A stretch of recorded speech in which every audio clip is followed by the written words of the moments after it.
প্রাপ্তবয়স্কদের জন্য টিফিন সেন্টারের উদ্বোধন করা হলো।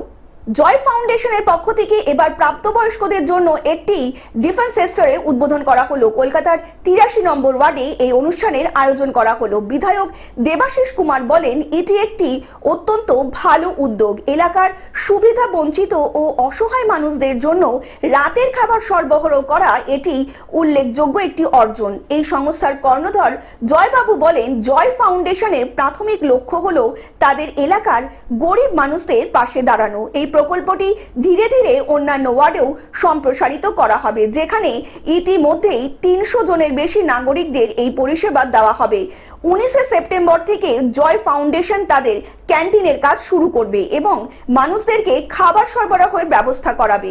অনুষ্ঠানে উপস্থিত ছিলেন স্থানীয় বিধায়ক দেবাশিস কুমার, কাউন্সিলর প্রবীর মুখোপাধ্যায়, অ্যাডভোকেট নিবেদিতা বসু এবং অন্যান্য বিশিষ্ট ব্যক্তিবর্গরা। রাজ্য সরকার মমতা বন্দ্যোপাধ্যায় মা ক্যান্টিনের খাবার পান, রাত্রিবেলা তারা এখান থেকে জয় ফাউন্ডেশনের খাবার পান। অর্থাৎ ৩০০টা পরিবার খাওয়ার ব্যাপারে সক্রিয়তার মধ্যে দিয়ে নিতে পারবে।